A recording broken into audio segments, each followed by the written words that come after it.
and welcome back to Blake's Den, and this is my 1989 Austin Mini Designer project. And in this video I'm going to remove the radiator, and that is going to be the first step to removing the engine from the car. So let's make a start.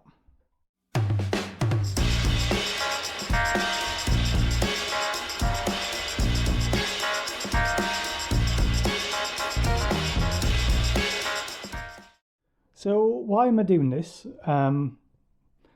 Well, the engine is mechanically sound. We've ascertained that previously.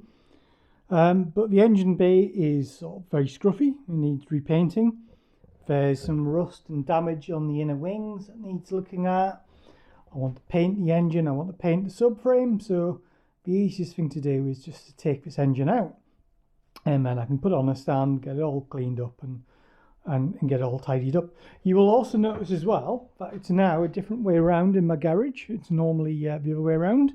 So I've got a nice work area at this end, lots of space where I can just have my tools on the workbench and start taking bits off the car and bagging them up and labeling them. So first step with getting this radiator out, it's going to be probably taking the top hose off and then taking this upper bracket, support bracket off. You can't reach the bottom hose. Normally you would pop the bottom hose off first to drain it, but you just physically can't reach that. So I think I need to pop that off, wiggle things around, and then I can get to the bottom hose to allow me to drain the radiator. So right, let's make a start on that. So the first job is I'm just going to whip off these Jubilee clips which hold the top hose on. They look like the stainless ones, which is quite good. I'll see if there's no corrosion or rust on them. So they can definitely be reused at some point. So they're nice and loose now, and then hopefully with a little bit of wiggling I can get this top hose off. Don't want to damage it because I want to probably end up reusing it because it's a decent hose, or fairly decent hose. So right, I need to find a better way to pull that. So just using some clamps and gently clamping it around where the Jubilee clip was is working it loose, and then I can sort of try and, well, I might be able to just pull it off now, to be honest. Of course, there might be some water in this, so, you know, expect some spillage. Shouldn't be much, but there we are. A little bit of water spillage out the radiator. I did top this up. So let me put a bucket under there, or a bowl, to catch the water.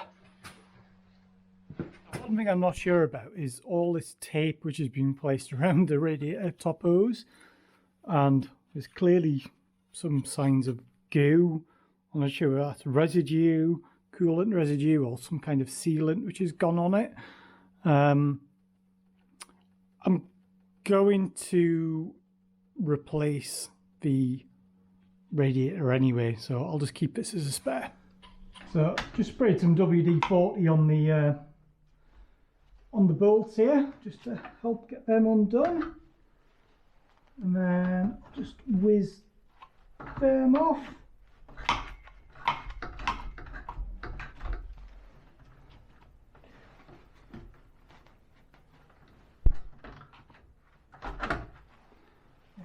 Quite fiddly to do. I think I need an extension on there.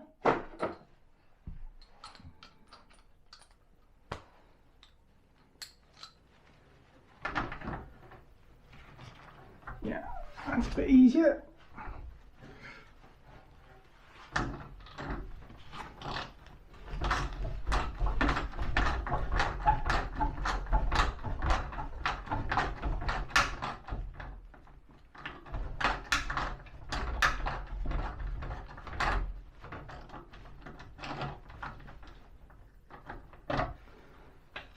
It's nearly out, and I'll do the same for the other one, and then I'll do the two little ones which connect to the thermostat housing as well, and then this bracket will be off.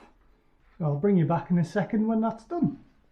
Right, so what I've decided to do now is this bottom hose, it looks like it's in a terrible, well, the Jubilee clip looks like it's in a terrible state. I can't get to it, but I can get to the other end of the hose, which is here in the Jubilee clip, also looks terrible.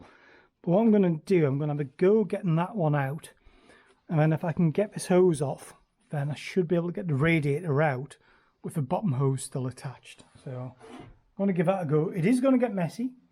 I've kind of accepted that. I've jacked the car up a bit. I've got a bowl underneath. It is going to go everywhere, but it can all be cleaned up. So, right, let me try loosening off that Jubilee clip. Right, chances of this coming off, I'd say are pretty slim. And worst case scenario is I just have to snip it. But, yeah, let's see. Okay, I can't even get the screwdriver into the groove it's up on. No.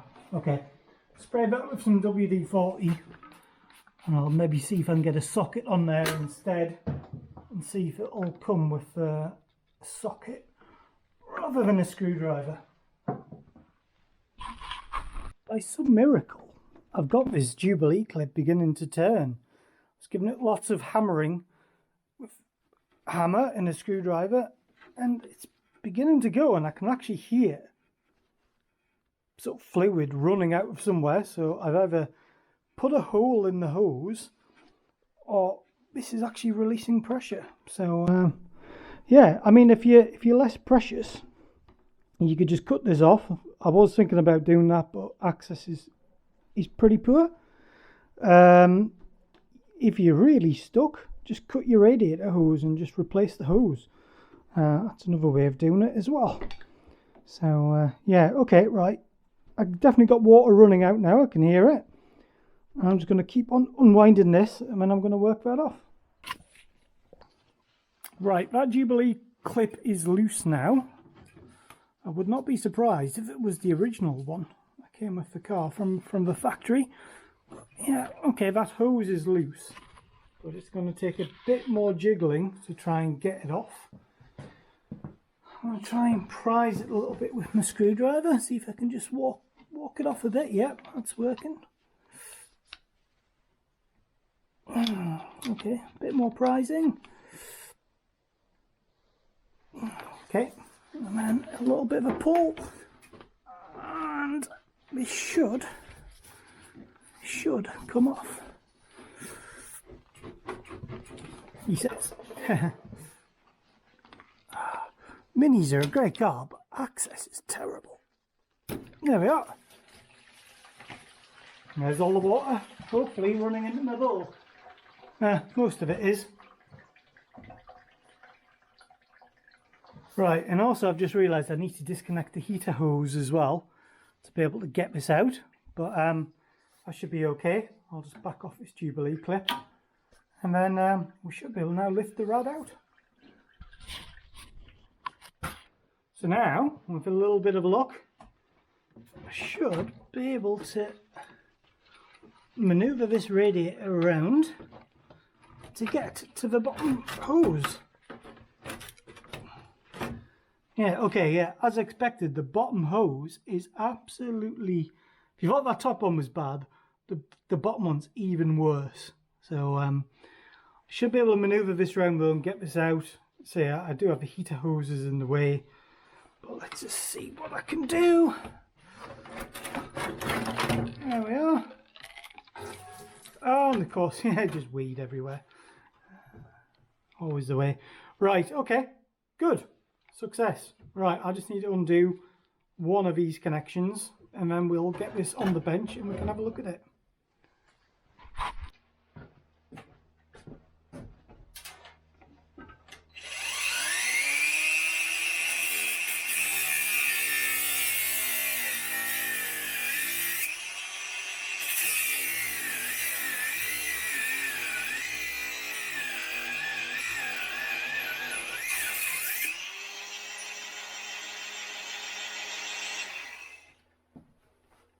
That's the easy way to get them off. That is one radiator assembly removed. always good to cast your eye over these things. So you can see here there's been some leakage, and look how corroded those fins are. They are literally just falling apart to the touch. So this radiator is scrap, basically. It's not even worth keeping as a spare. One came with the car. I wasn't sure whether this was a replacement or not. It looks like a used one. But you can see, I think it's been leaking from up here, running down, and just destroyed these fins. And then that is the oh, still a lot of water in it. Who knew? That is the Jubilee clip at the bottom, which is very second-hand. And then the hose barb here, which is like a brass barb, which goes into the heat hose, that's actually broken. It was like that, so it was probably actually impeding the flow. So I'm going to need one of them, so I'll add that to the parts list as well. But yeah, I think I'm always going to stick a new radiator in this. The original mini radiators, they do the job, but they're a bit marginal. Cooling, it's sort of very extremes of traffic on a hot day. So so yeah, I'll upgrade that anyway. But what I can do is I can get this cover off. I can keep the cap, because that is an original Unipart cap, so that can be kept. Things like the brackets, they can be cleaned up. I can put new rubber bits in it, possibly. And then, yeah, get that all painted up and get that reused. Yeah, same with the shroud as well. I'll take that off and reuse the shroud. So, yeah, shame about the hoses. I mean, the hoses don't look too bad condition. I might just have to cut these rest of these Jubilee clips up and then make a decision on the hoses. But yeah, not too bad really. Another good thing to do is, after you've done that, is to inspect what your coolant looks like. Mine looks like muddy water. Should be green. The coolant, you will get rust in it, you always do. I think this has taken out quite a lot of dirt on the way down as well, so probably why it's that colour. I'm not too concerned, given the fact I'm going to take this engine out, and when I've got it all out, I'll fully flush out the coolant system anyway. You can see there is corrosion, there's rust in round by the thermostat. The thermostat's probably frozen anyway, so that'll have to come off. So I'll give it a good dose of looking at anyway before it goes back into the car. But that's step one complete.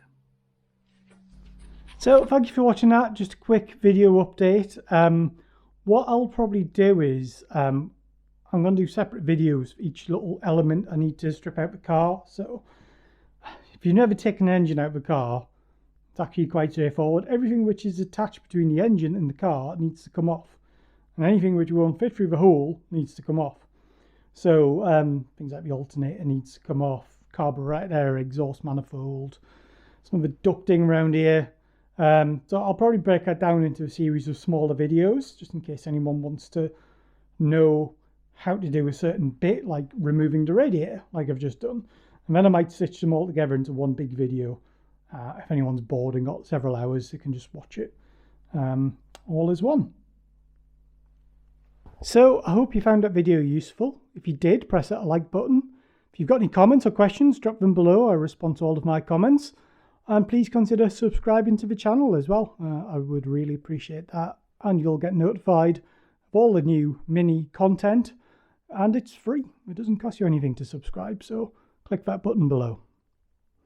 So once again, thank you for watching, and I'll see you in the next video. Bye for now.